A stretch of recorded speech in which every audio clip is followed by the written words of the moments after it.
has to go away again. But for you, Matt, Kevin Owens, Seth Rollins, who do you think comes out? Do you go with Kevin Owens because he's, obviously he has won that belt, and it just looks, I just don't know what they do with Seth Rollins. That's all as a babyface. He just doesn't come off that great for me at the moment. Yeah, I'm assuming, Kevin Owens will get the win. Taking the title off of him would make him look incredibly weak at this point. He hasn't had too many credible title defences so far. Mm-hmm. Maybe this is a chance for him to actually do that. But I think it's best keeping the title off of Seth. I mean, he's had it an incredibly long time before this anyway, But, keeping the title off him, I don't think he needs it, because I'm assuming, we still haven't had any, news on it or anything, but, after what we saw with him and Triple H, I'm assuming they're building up to a match with that, and having the title on Seth and having that coming up in the works would just complicate things, because do we really want to see Triple H challenging him for the title again? No. No, I don't want to see that. But I just think it's been drawn out so long. I mean, again, the explanation, how bloody long has it taken? Draw it out until WrestleMania. Why isn't he bothered about it either? It's shocking, but there you go. Roman Reigns also defending his US title against Rusev, who huge fan of, but I feel like Rusev, every time now he's going up against Roman, he looks like he's going to get knocked back now, doesn't he? This one, is this a foregone conclusion? They're going to go with Roman again, and poor old Rusev is going to get lost probably somewhere down the shuffle and restart. Well, I can only imagine so. I don't really hold out too much hope for Rusev. I think after Roman got that title, we're in for another one of those John Cena kind of runs. You're going to have to be something special to take that title off of him. He's another one of those guys that are booked into inhuman capabilities. It has to take something really special to beat Roman for some reason. You've got to be Seth Rollins, for instance, because he's one of the few people that can actually do it, it seems. Yeah, Matt. Now there's going to be 3 Hell in a Cell matches on one night here. Yeah, I mean, that just seems too many. That's killing that gimmick match for sure. Has been anything lethal and brutal. I remember a time when you go into the Hell in a Cell, it was brought out when you absolutely necessary, and the guys that went through it. I mean, even months after the match, Matt, people would still be talking about what impact it's had on the guy's body. But now it's just become a gimmick. It reminds me of how TNA used to do their pay-per-views. It's like WWE have followed that trend by just having gimmick pay-per-views, and it's Hell in a Cell time, so that's it. I don't know what I felt. I mean, I would have been happy with just the women's match because, A, it's going to be the first time. It's going to be such a big deal.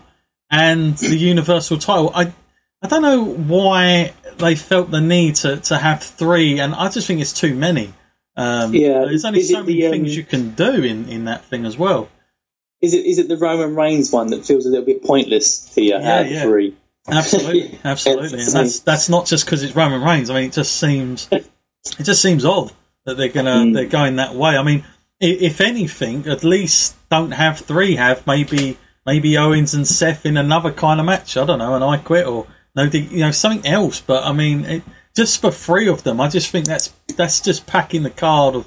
I think fans are going to be a little bit tedious in some of those. I mean, unfortunately, depending on the pacing of the card, one of those matches is going to probably be a little bit dull from the fans because, you can only, being in the live audience, you can only get revved up so much for these things.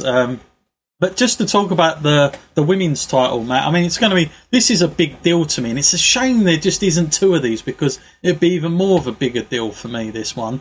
But the fact we're seeing it 3 times, it does take the heat away from it a little bit. How amazing would it have been, Matt, if we just had Sasha Banks and Charlotte in Hell in a Cell?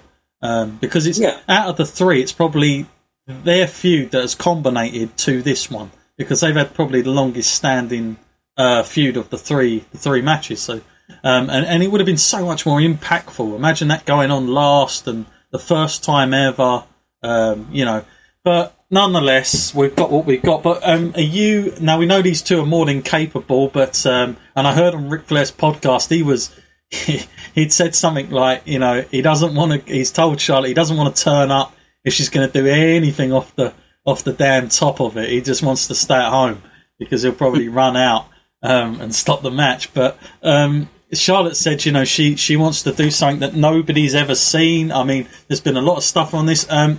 How big of a deal is this to have two female competitors, Matt? You know, forget the days of bra and panties. We're now at Hell in a Cell. Something that probably you have only got in an old video game. Yeah, it's true. I think it's an incredibly huge deal. This is a genuine first ever. You know, you can talk about Shawn Michaels and The Undertaker, and you can talk about first evers. This is on that level of first ever. I mean, where is it going to end? You can look to the future and think, okay, this is where it all started for the women's division. You know, like you can think like this is where extreme kind of matches were given to women and said that they can do it. There's no reason they can't do it, you know, and just because it's set inside a steel cage, I know it's an incredibly dangerous structure and, you know, accidents can happen in there and everything, but when you're on the level of professionalism as they are, you know, you can do that safely. Mm-hmm. When you're respectful to each other. I mean, I know it's supposed to look dangerous to them. You're supposed to, it does shave time off your career when, you know, you go full on, like full steam in that kind of match. But, you know, I think they can do this. They should be doing this fine, and I don't think it'll be a problem. I think it's going to be something great. I can't wait to watch it. I mean, I'm looking forward. It's probably the match I'm looking forward to most on the night, if I'm honest. Yeah, mine as well. Yes, so looking forward to reviewing that when it comes. Like I say, I just hope that it's not going to be too stale by the time we get to the third Hell in a Cell match. You know, and people have had enough already of it going up and down. So yeah, we'll see how that goes. Yes, and just gives me time now to let everybody know what we're going to be doing over the Survivor Series weekend. We're going to have, Matt, we're going to return to Magnificent 7 because we haven't done one for a while, and we're going to have a Survivor Series themed Magnificent 7. I'm not going to give away what the topic is or what the listing's going to be, but it's definitely going to be a Survivor Series theme for that weekend. So we're going to run a Magnificent 7 along with our usual show that week. So yeah, everyone should be tuning into that. And obviously we'll have the NXT review and the Survivor Series review as well. So like I said before, I'm looking forward to going back to just one main WWE pay-per-view next month, thank goodness, until we start again. Actually, in December, we're lucky, Matt, we've only got the one. That's a Raw one. Ooh. So that might tell you something there about the Survivor Series matches right there, by the way. That might be a little clue, a little spoiler that it follows a Raw show. So we'll see how that goes. I think now it gives us time to take a few questions, Matt. I hope you're ready for these. Let's see what we've got. Going to start with a TNA question. This is from Bill. Guys, I'm with you on this. Seems like this is going to be in the news every week. What is the latest? I've read that Billy Corgan has now filed lawsuits and wants his money. There's been stuff shown up on the internet of bills. What is next for TNA and where does this leave them? So, Matt, I'm sure you probably saw some of that going on. I mean, this is going to be every week, isn't it, really? I mean, it's just dreadful, this topic now. It's becoming like the Roman Reigns, but it's slightly embarrassing now, Matt, when this stuff's getting published. And, you know, Billy Corgan that's been there is now, I mean, he's now raging war internally as well. What the hell is going on with this company, and how long can they withstand now? Because I heard recently as well that their talents have kind of come out and said, if we don't get paid, we're just going to declare ourselves as free agents and go elsewhere. That doesn't look good, does it? So what is next for TNA and all this stuff? And is there anything else that I don't know about since all this come out?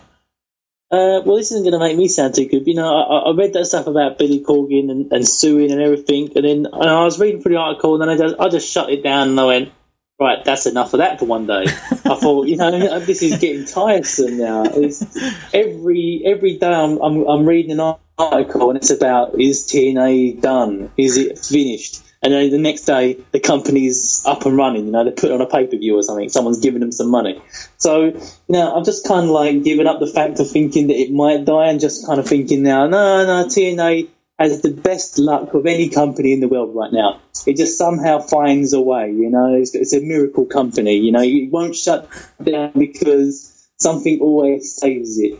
But I'm sure someday, like with these kind of difficulties, it is looking incredibly bleak. I've got to say, you know, if the people that even want to buy it don't even trust the people that are wanting to sell it, you know, it sounds awful.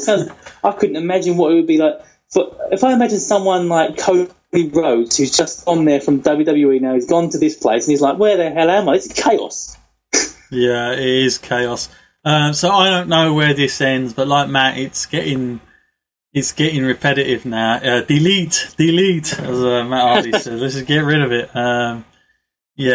Not great stuff, really. In all honesty, it doesn't look good for TNA. Hasn't looked good for TNA. There was even reports, Matt, talking to Matt Hardy, that he wanted to buy it for some ungodly known reason. I don't know why anyone would want it at the moment, but there was interest from Matt Hardy. I don't know if that means he'll just buy it and sell it, maybe, to WWE and do what Dixie isn't. Maybe he'll make a profit. Who knows? We'll see how that goes. Okay, let's take another question. This is from, it's an interesting name, Shark Mark. Here we go. And we got a question now, Matt, about the cruiserweights. Guys, every week WWE on Raw changes the look of the cruiserweight matches. What do you think about doing that? Is it a good thing or a bad thing? Also, how do they change the ropes so quickly? So, Matt, first and foremost, the look they give, I mean, it's kind of like Sin Cara, isn't it, when he used to come out a bit. Is that a good thing for the cruiserweight division, or is it doing damage? It does kind of make it a separate kind of entity. You do look at it, and you know it does kind of remind you of the Cruiserweight Classic. It's like they're trying to dig up memories of that, going, "Hey, this is what that division is." You know, even if the matches aren't the same, you know, they're not the same caliber because I don't know who's devising these matches, but it can't be the same person. They don't feel quite the same. The wow factor's been dimmed down a little bit in these matches now. You know, I'm still holding out hope for the division, but I don't think it needs so much a completely different look. Like, for instance, if we talk about TNA a little bit again, you know, they have the X division, but they don't go around changing the ropes or the ring or anything like that. They're just like, this is the X division, and you can tell it is by the way that they wrestle. And they should be able to do it in WWE. You know, take a note of that. You know, you don't take too many notes from TNA, but take that one. Yeah, I'm with you. I don't like that whole idea. I just think it looks like us and them, and they're the weak ones, and we're the best ones. And every time they... Here's the thing with the ropes, by the way, is I had an email from somebody that went to a Raw show. It might have been last week. I think we got the email in. But he said what they did, Matt, the first match they had, they actually changed the entire rope. The second time they did it, they just put tape round it. And I think that they were trying to test how quickly they could change actual ropes. They realised they couldn't do it that quick. So then they went back to how they've been doing it every week, which is they just basically put tape round the rope. I just think it's unnecessary. I mean, what a waste of time. You know, really and truly, who cares? So, yeah, they are really going to extreme lengths to do this. But for me, I would prefer just to see it left alone. And you know, they're on Raw. We know they're cruiserweights, and what's the big issue there? I've got to say, Matt, just on a side note, I haven't been enjoying the cruiserweight thing as much as probably I should be. It's not the what's been going on in the ring. I just don't like the presentation currently, and that does tie into what Shark Mark was saying. But what about you, Matt? Have you gauged what's gone on? And to be honest, did they sign enough cruiserweights? Well, you know, this is the problem, I suppose, because they were aiming for more, but we spoke about this before, but they got turned down by some. You know, and who turns down the WWE? You know, really. I mean, I think a lot of people would just sign there, you know, regardless of what they were given. But, you know, it's great for them if they have that resolve and they have that belief in their character that they want to have that kind of control over it and say, you know, I'm not too sure. And that's great. But I think, yeah, it could do a little bit of a boost. We've seen it very slow. You know, we've already seen the Brian Kendrick match and we're going to see it again now. Mm-hmm. No disrespect to Brian Kendrick because he's a great guy, but I don't really see that paying off for him. So I think they're going through their list slowly, and I can see them trying to add some more people to it as we go along. I'm not too sure why